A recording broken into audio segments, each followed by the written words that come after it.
Você acredita em coincidência? Eu não. Para mim, a coincidência nada mais é do que um sutil, pequenino, grandioso toque divino para algo que está por vir. E se você acredita em coincidência, tudo bem. Mas olha, se prepara. Nesse primeiro episódio de Castilho, Voando Sem Asas, a gente vai ter algumas coincidências ou toques divinos.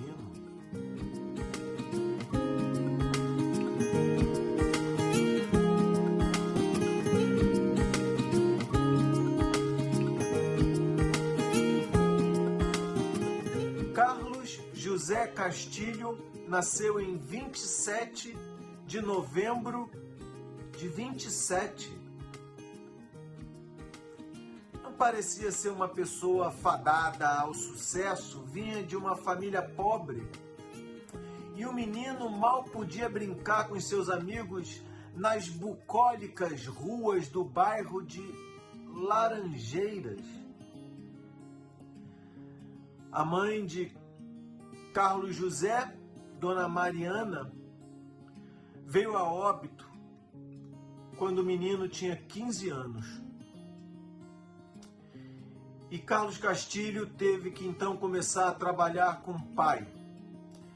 Ele acordava cedo para colocar a sela e os arreios num pequeno burrinho que puxava uma carroça de leite.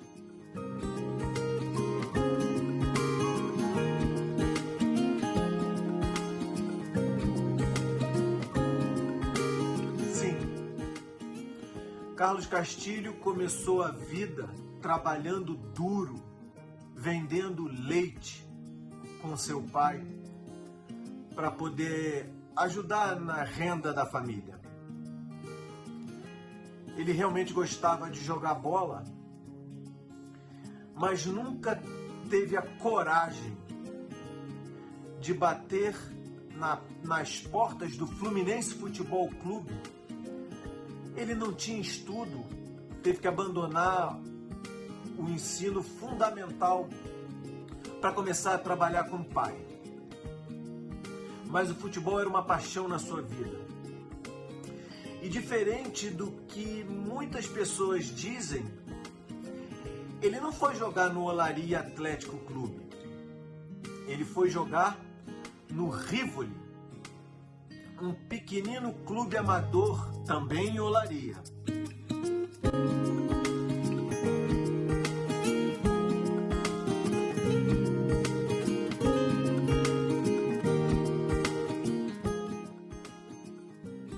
Lá começou sua vida como ponta esquerda. Andou fazendo seus golzinhos, mas um dia foi arriscar agarrar, pois o keeper daquela época não estava muito bem. Carlos Castilho foi para o gol e começou a sua, digamos, carreira como goleiro de forma trágica. No seu primeiro jogo, tomou um vareio de 6 tentos. Mas essa não foi a única tragédia na vida dele, sabemos. Guerreiro continuou tentando a carreira de goleiro, pois tinha gostado de estar ali.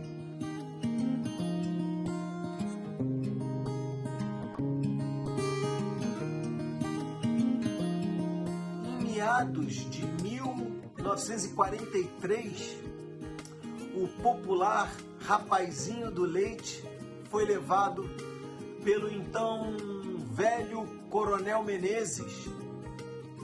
Guardem esse nome, Coronel Menezes, o pai do lendário Ademir Menezes.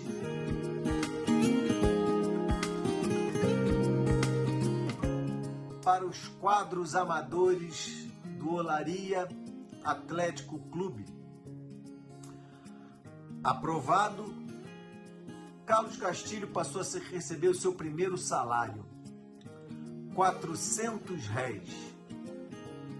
Vinha se destacando, era um rapaz esforçado e que começou a chamar a atenção dos outros clubes. E por intermédio de Coronel Menezes, o velho Coronel Menezes, que naquela época era uma espécie de agente. Na década de 40, a gente não tinha agentes de futebol. Mas o Coronel Menezes realmente acreditava no pequeno Carlos e resolveu apresentar ele para o Fluminense Futebol Clube. Carlos Castilho voltava para o seu bairro de origem. E lá fez uma peneira que, segundo relatos da época, foi algo cruel.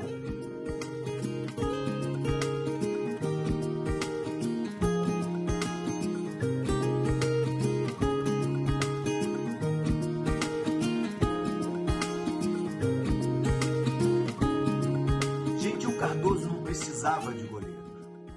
Ele estava muito bem servido por Robertinho. E durante 3 longos dias expôs Carlos Castilho a testes duros,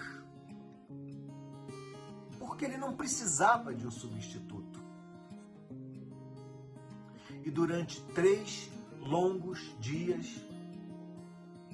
Carlos Castilho foi mostrando através de sua agilidade, vigor físico e uma excelente recomposição de bola que era capaz de fazer parte dos quadros do Fluminense Futebol Clube.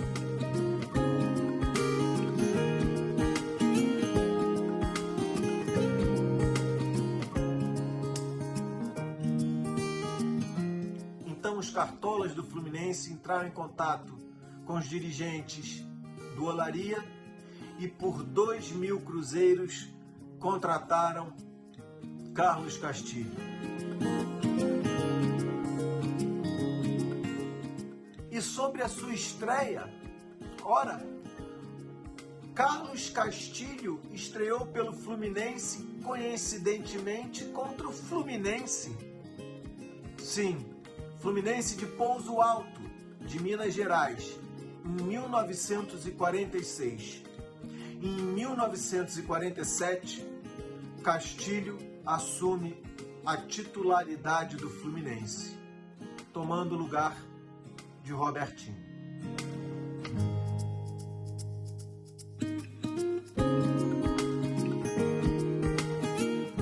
No próximo episódio, vamos falar de um segredo que o goleiro manteve no ato da sua contratação e da trajetória de vitórias e títulos de Carlos Castilho.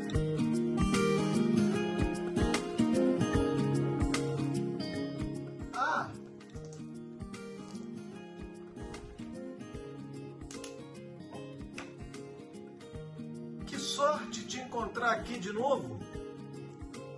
Ou será que a sua presença aqui não é uma mera sorte? A sorte. A sorte é como uma pessoa que te seduz e você teima em tentar manter ela ao seu lado. Misteriosa, ela não te dá indícios nem pistas de como manter a presença. E aí, você, sem saber o que fazer, fica à mercê da sorte. Bem-vindo ao 2º episódio de Castilho, Voando Sem Asas.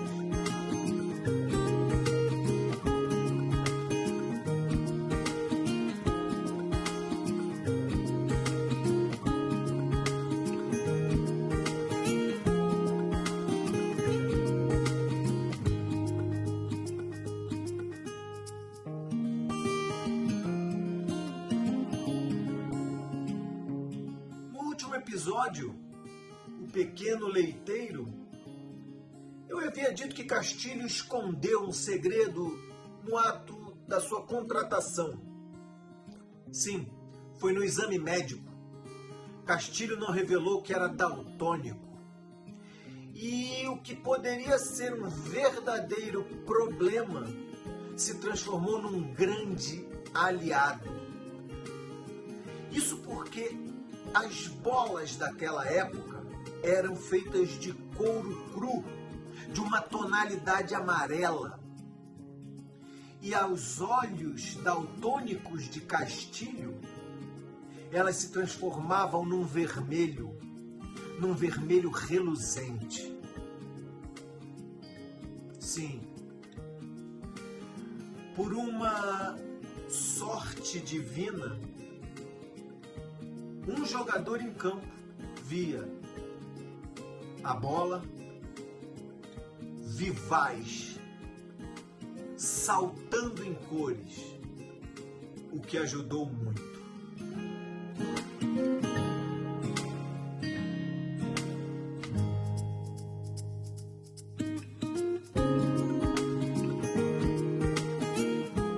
A sorte realmente andava lado a lado com Castilho, de braços dados.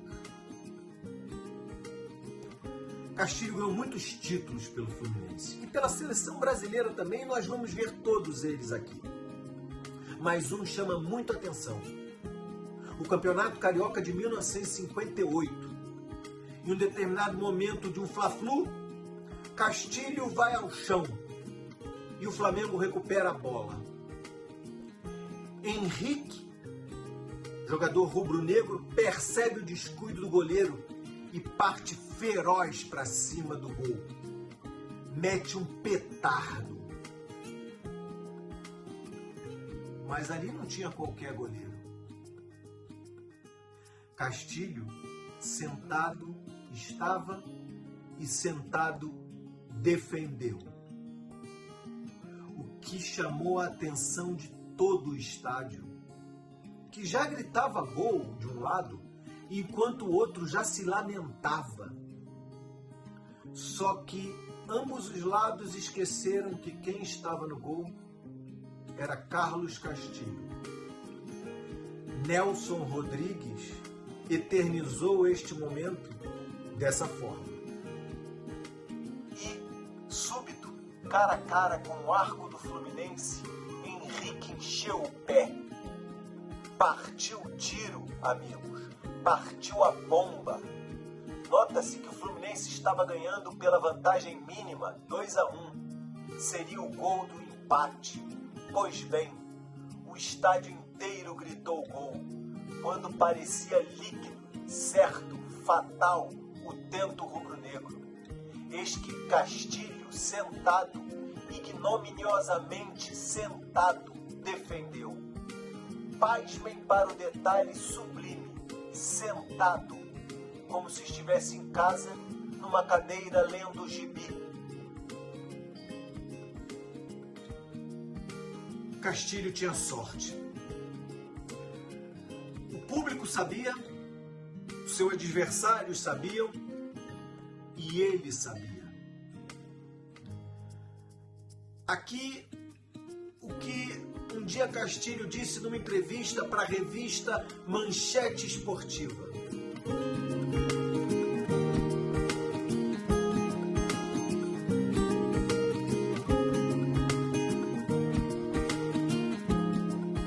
E essa sorte lhe rendeu um apelido muito popular, Leiteiro. Muitos atribuem esse apelido à sua primeira profissão. Não é bem assim. No final da década de 40, começo da década de 50, havia um leiteiro que vendia seu produto ao redor da onde o Fluminense treinava. Este senhor ganhou a loteria de São João. Alguns meses depois, ele acerta novamente o grande prêmio da loteria de Natal. Ora, leiteiro passou a ser sinônimo de sortudo. Então, sabendo dessa história, a gente começa a ouvir nas arquibancadas das Laranjeiras e do Maracanã: Castilho Leiteiro! Castilho Leiteiro! Castilho, seu leiteiro. Mas esse apelido passou a ter uma variação. Isso foi depois de Fluminense América. Castilho não teve uma, nem duas. Castilho não teve três. Senhoras e senhores, Castilho teve nada mais, nada menos do que 4 bolas na trave. Ora, logo surgiu a teoria de que a sorte era para o leiteiro. O Castilho tinha uma leiteria inteira para ele. E o que se passou a ouvir nas arquibancadas de Álvaro Chaves, depois de um lance de sorte, foi: a leiteria está aberta. Castilho abriu a leiteria de Castilho.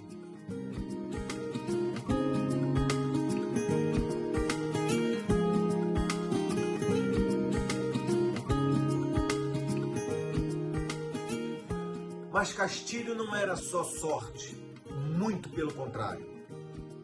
Aliás, eu tenho uma teoria. A sorte não dá o braço àqueles que não se esmeram ao máximo. Castilho treinava de forma incessante. Relatos de seus companheiros de época diziam que ao final do treino ele pedia para alguns jogadores: por favor, fica aqui, chuta para mim. E muitas vezes ouviam: Castilho, tá todo mundo cansado, vamos embora. Não, Castilho não ia. E ficava ali até encontrar um novato ou algum jogador que estava tentando ser promovido para o time principal para que chutasse para ele. Castilho treinava exaustão. Inclusive, nos dias de folga, quando a recomendação era parar um pouco, Castilho era imparável.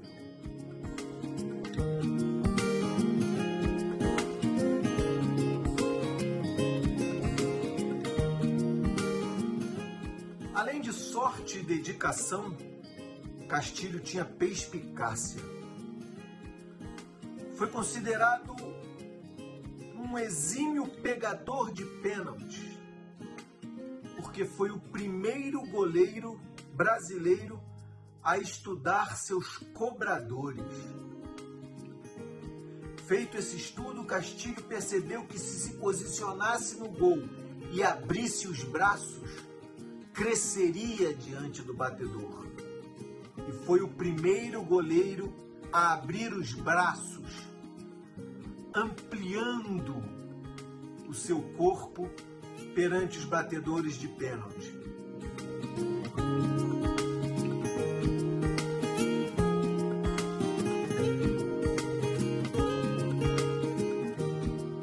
Castilho era um homem de sorte. Castilho era um homem perspicaz.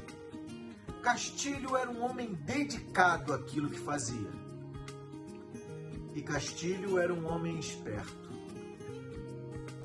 Um dia, véspera de Fluminense Vasco, encontrou seu amigo Ademir Menezes na rua e comentou com ele de forma furtiva de que estava com um furúnculo embaixo do braço esquerdo. Ato contínuo, Fluminense e Vasco entram em campo, o jogo começa, pênalti para o Vasco. Quem pega a bola para bater? Ademir Menezes. E com um voo sem asa,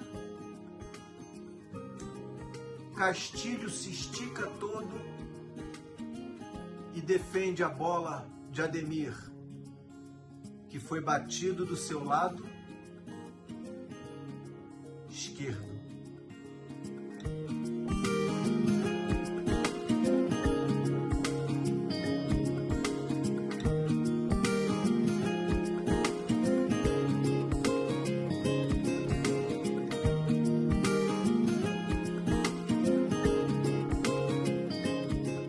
Castilho foi um goleiro de sorte, um jogador comprometido, um atleta quanto mais e um homem esperto.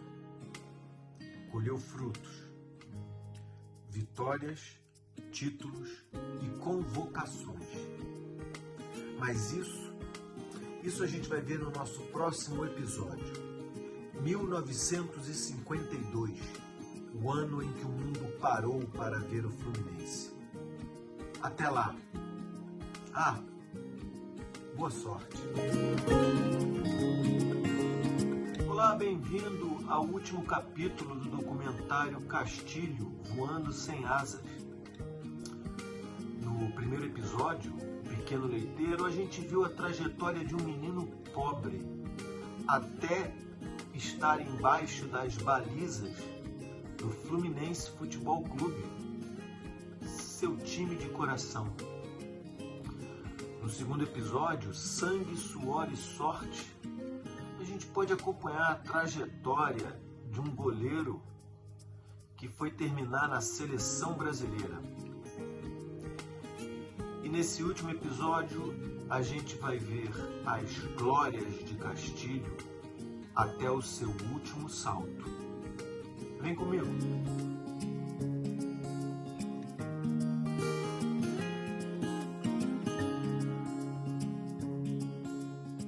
Em 1948, Castilho já estava consolidado como goleiro titular do Fluminense. Colecionou muitas vitórias, sucessos e títulos. Vamos a eles. Em 1951, o Fluminense foi campeão carioca sobre o Bangu com 2 gols de Telê. Campeão do torneio Rio-São Paulo de 57 de forma invicta. Novamente campeão carioca em 1959 de forma antecipada ao bater o Madureira no Maracanã perante 40 mil torcedores. Campeão do torneio Rio-São Paulo de 1960, com empate contra o Botafogo com 2 gols de Valdo, o maior artilheiro da história do Fluminense. Em 1964 foi mais uma vez campeão carioca e de novo sobre o Bangu. Os dois times terminaram empatados em ponto, forçando mais 2 jogos. O Fluminense venceu o primeiro por 1-0 e o segundo por 3-1. Mas vocês devem estar se perguntando sobre o mais importante título da história do Fluminense Futebol Clube. 1952. Eu deixei propositalmente para o final para que a gente possa entender bem o que aconteceu. Vamos lá. No Campeonato Mundial de 1952, além do Fluminense do Rio de Janeiro e do Corinthians de São Paulo, ambos do Brasil, as equipes participantes do torneio eram Peñarol, campeão do Uruguai, base da seleção, campeã mundial de 1950, Grasshopper, campeão da Suíça, Sporting, campeão de Portugal, Saarbrücken, vice-campeão alemão, Liberá, campeão do Paraguai, e Áustria Viena, campeão austríaco. Com Castilho no gol, o Fluminense não sofreu gols na fase de grupos. Vamos aos resultados. Empatou em 0-0 com o Sporting. Venceu o Grasshopper por 1-0. Venceu o Peñarol por 3-0. Na primeira partida da semifinal contra o Áustria Viena, Castilho continuou sem sofrer gols. O Fluminense venceu por 1-0. Na segunda partida contra o Áustria Viena, o Fluminense sofreu 2 gols, mas goleou 5-2. Na final, diante do Corinthians, o Fluminense ganhou a primeira partida por 2-0 e empatou no Maracanã por 2-2, tornando-se campeão mundial de 1952. Título confirmado por Jules Rimet, presidente da FIFA naquele período.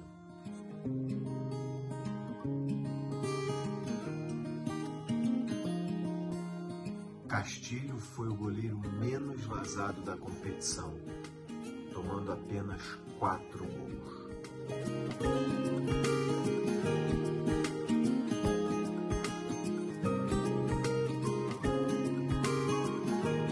A primeira convocação de Castilho para a seleção brasileira foi no Sul-Americano de 1949.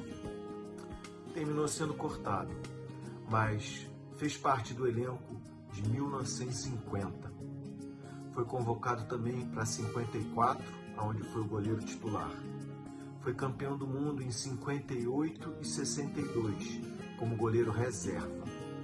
Castilho ainda ganhou a Copa Roca de 1957.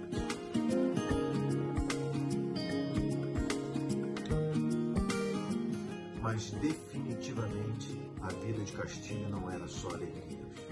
Longe disso. Segundo o jornalista Paulo Rodrigues, o setorista da época que mais cobriu a vida do goleiro, a sina de São Castilho era resplandecer nos espinhos. Castilho quebrou o nariz, fraturou a mandíbula, operou o joelho e por mais de 4 vezes quebrou o dedo mínimo da mão esquerda. E esse dedo faz parte da história de Carlos Castilho. Vamos aos fatos. Em 1948, Castilho tem sua primeira fratura no dedo mínimo da mão esquerda. Nos anos seguintes, quebrou mais 3 vezes o mesmo local. Mas em 1957, durante um treino da seleção brasileira, Castilho defende um chute de Pepe, vulgarmente conhecido como Canhão da Vila. Essa foi sua defesa derradeira. Mais uma lesão, exatamente no mesmo lugar.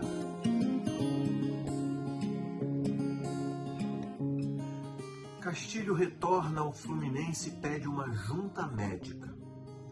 5 profissionais se reuniram e chegaram à conclusão que deveria ser feita uma correção de eixo.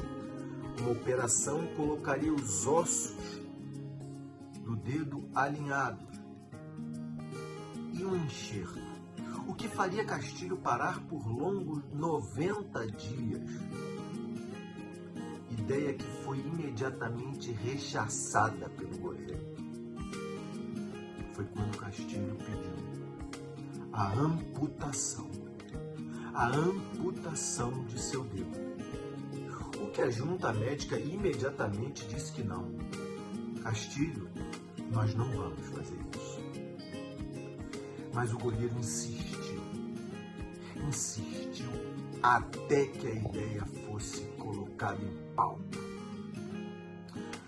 A junta médica, os dirigentes do Fluminense, inclusive chamaram Vilma, sua atual esposa, para ajudar a remover essa ideia da cabeça de Castilho. Mas nós estamos falando de Carlos Castilho, que se propôs a assumir a responsabilidade através da assinatura de um termo de responsabilidade para que este dedo fosse amputado.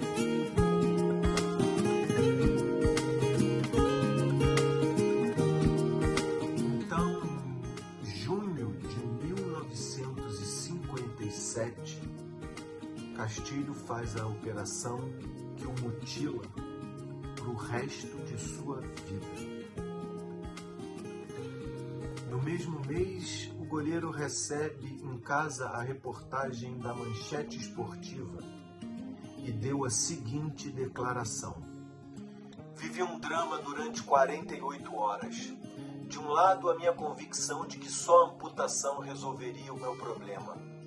O dedo mínimo não tem a menor interferência na segurança de qualquer goleiro, tanto assim que pretendo ser candidato a uma vaga para a Copa do Mundo de 58.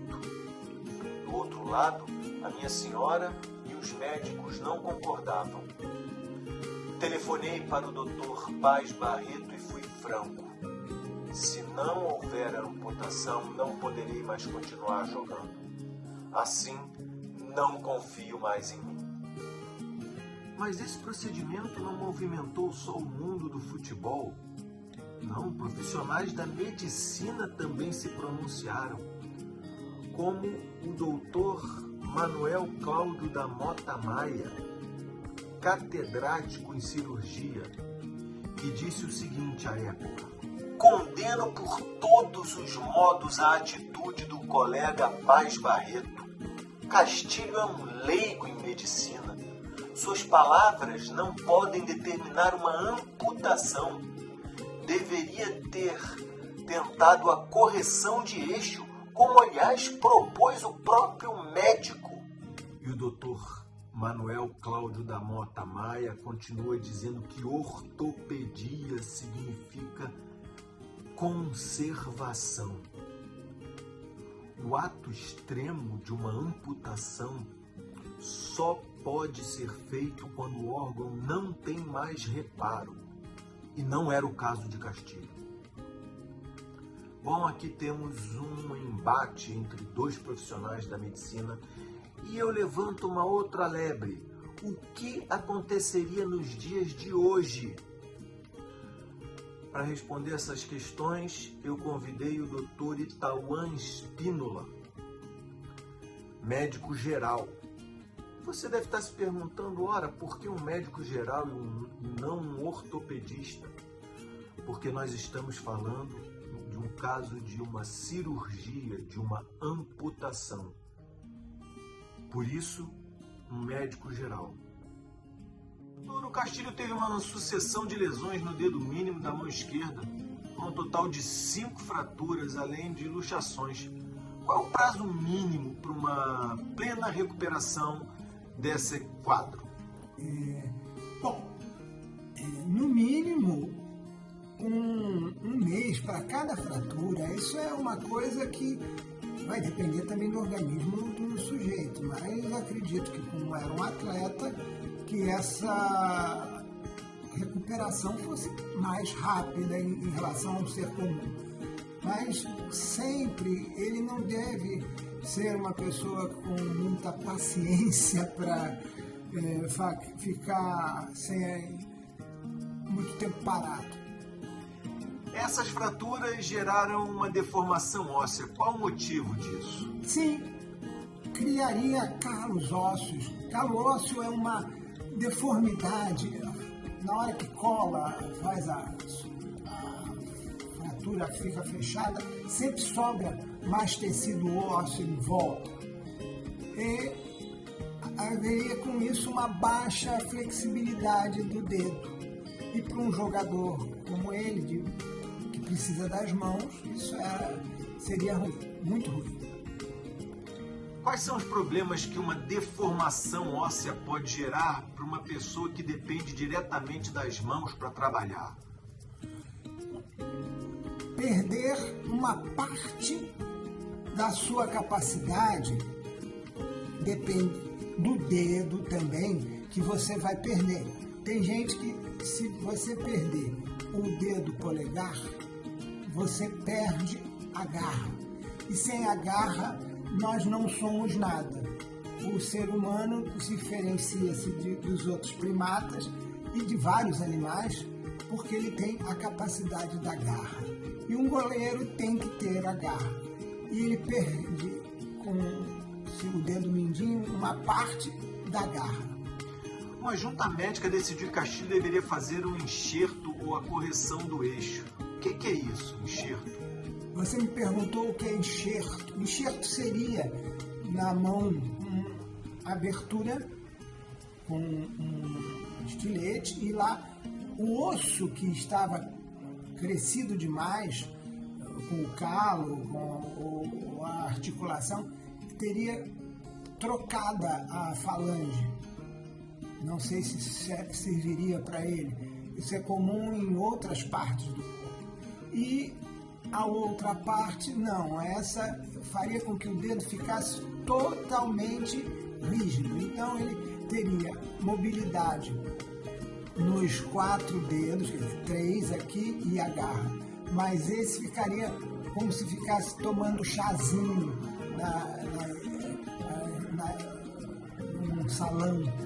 O próprio goleiro pediu a amputação, pois para ter uma melhora absoluta ele deveria levar no mínimo 90 dias parado. Como médico, o que você acha dessa decisão? Bom, você me perguntou sobre a decisão, que na minha opinião, um tanto louca por parte do goleiro.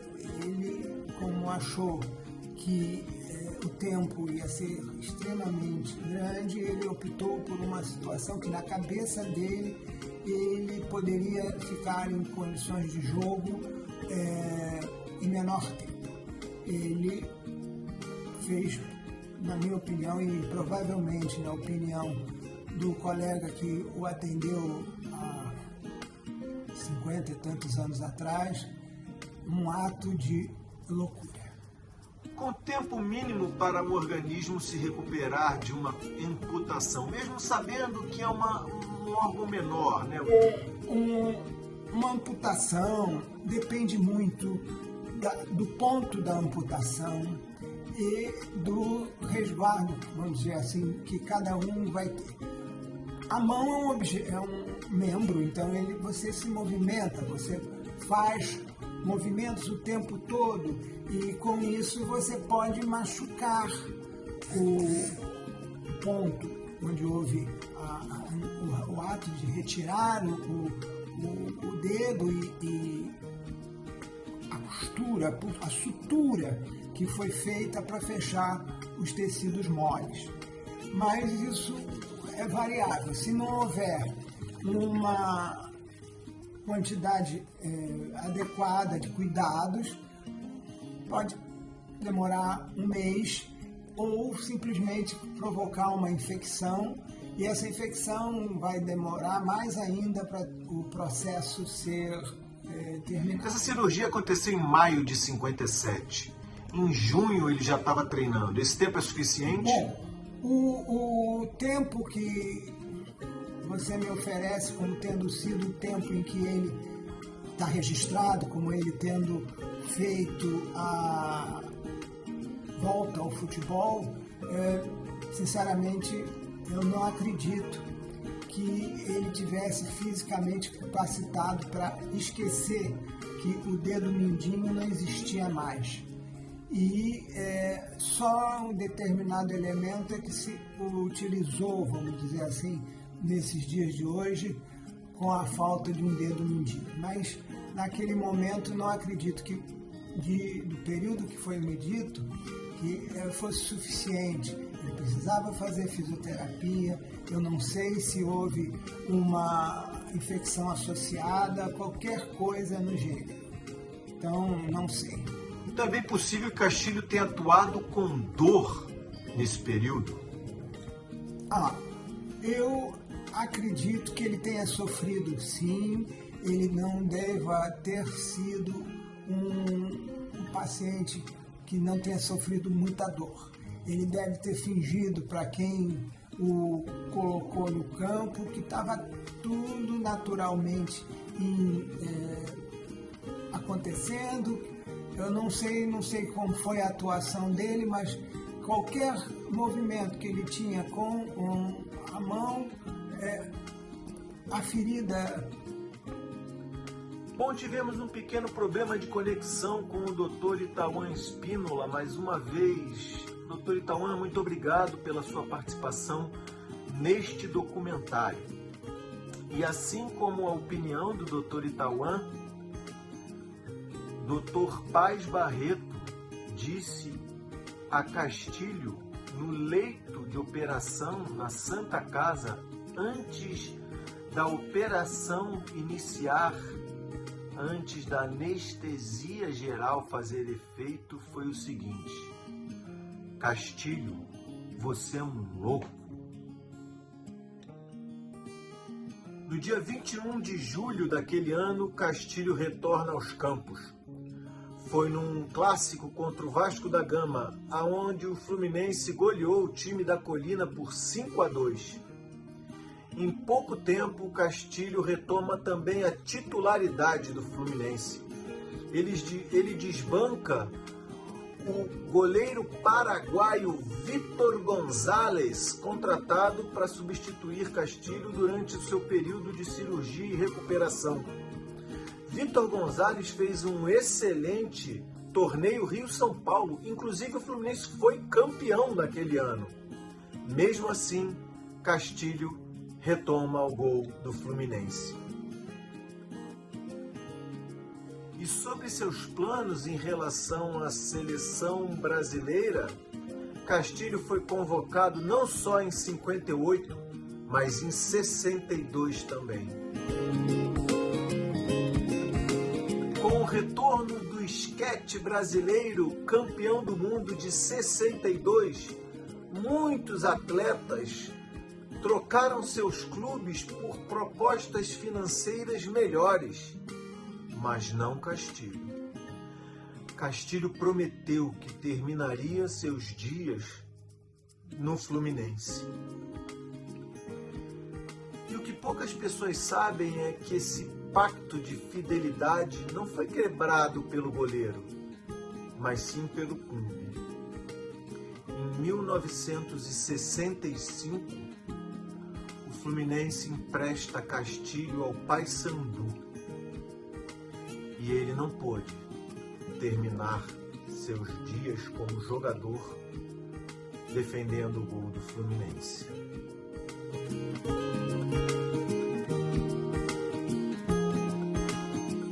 Foi no Paysandu que ele encerrou sua carreira como jogador e no próprio Paysandu começou uma nova era, se transformou em técnico e conseguiu feitos históricos, assim como ele havia conseguido como goleiro também.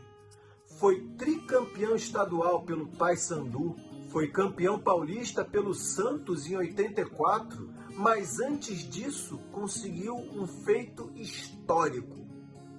Foi terceiro colocado no Campeonato Brasileiro com o modesto Operário de Mato Grosso do Sul.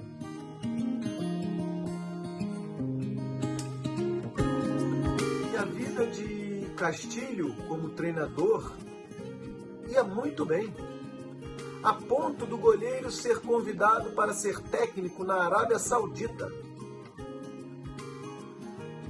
Mas um ditado antigo diz que sorte no jogo, azar no amor.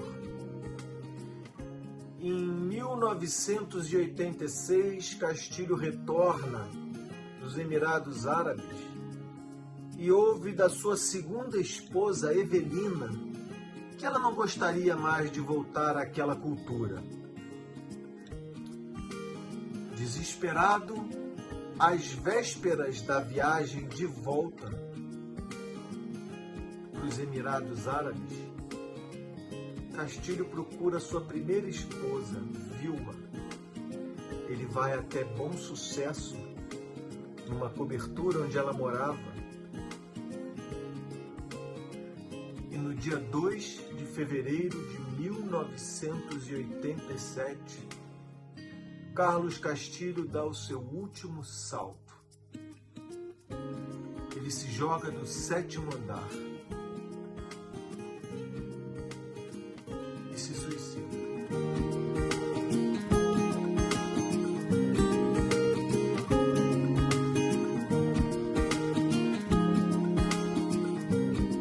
Muitos dizem que Castilho deu cabo da vida por uma questão amorosa.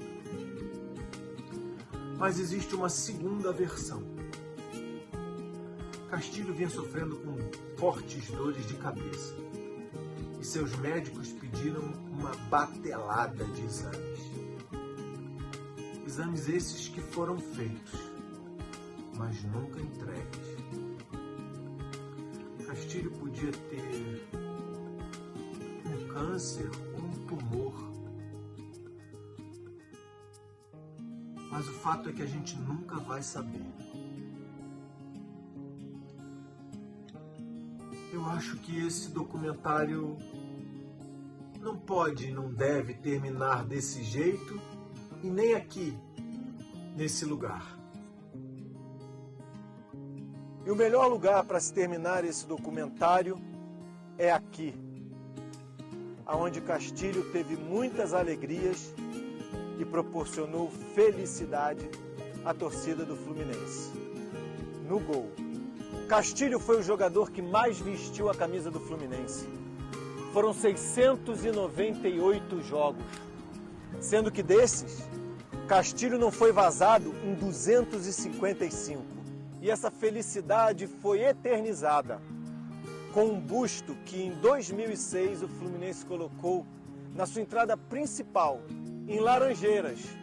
E em 2019, o centro de treinamentos do Fluminense passa a receber o nome de Carlos José Castilho, em homenagem ao goleiro também. Castilho dedicou a sua vida e sacrificou seu corpo por esse time.